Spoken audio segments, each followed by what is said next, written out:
I told you yesterday about this vulture capitalist move by Turing, which is a pharmaceutical company, and its CEO, Martin Shkreli, to raise the price of a drug called Daraprim to $750 per tablet from $13.50 per tablet. This is a medicine that at one point sold for $1 a pill. This is a medicine that is very important in treating a number of conditions, including some connected to AIDS.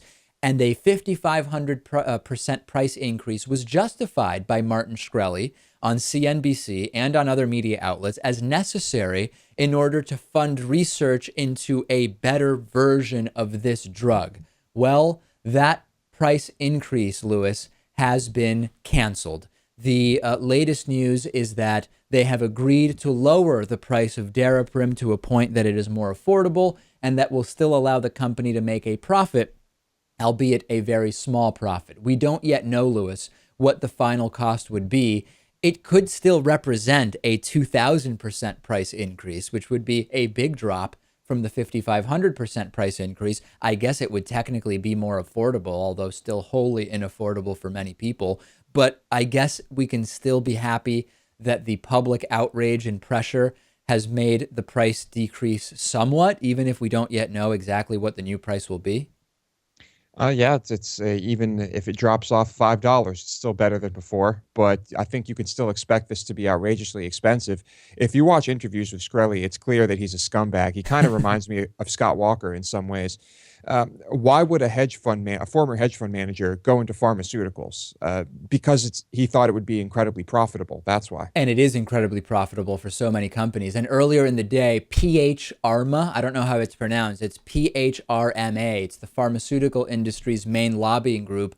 They took this as a great opportunity to try to paint themselves as the good guys. They said, whoa, Turing's move is not something that represents the values of all of our companies. It's such a fantastic opportunity for an industry who is a lobbying group that is involved with the immoral status quo of profits for people's health. Great opportunity for them to try to attempt to look better. Yeah, look a little bit better, but we know better, don't we?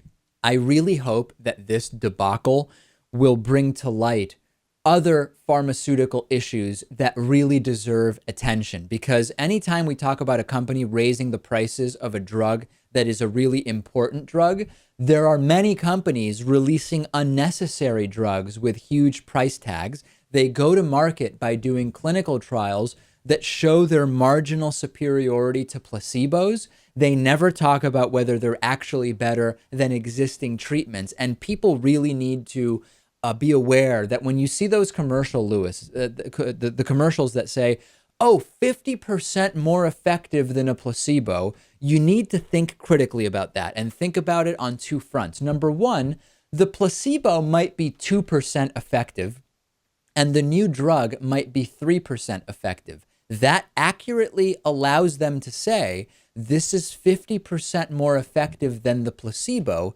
yet it's still not very effective. That's number one in terms of how these drugs are marketed, unnecessary drugs.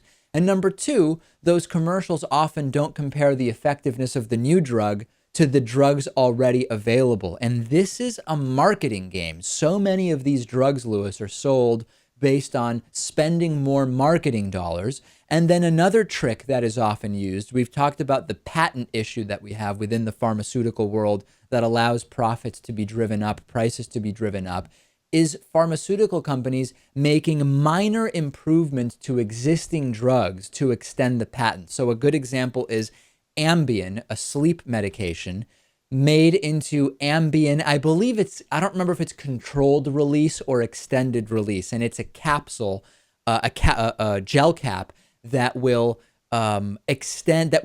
release some of the medication later on in the night to help you stay asleep.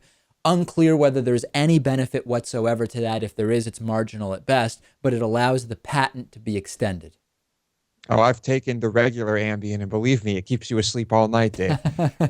Yes, the patent system is a huge problem. Our health system is riddled with problems, and Yeah, it's going to be really, really hard to fix. So I have no problem at all with being critical of Martin Shkreli and what he has done with this particular drug. Absolutely worth it. But this should be taken as an opportunity to inform people about some of the other issues that go on with Big Pharma, issues that many people may have no awareness of whatsoever. Let's take a break. Send me tweets about this. Twitter.com/dpakman. You can tweet to Lewis as well. He's at twitter.com/LewisMotamedy. That's Louis. Everybody thinks it's Lewis, but it is not. It's LouisMotamedi. That's a mouthful, Lewis, but it is the link to Lewis's Twitter. We will be back right after this.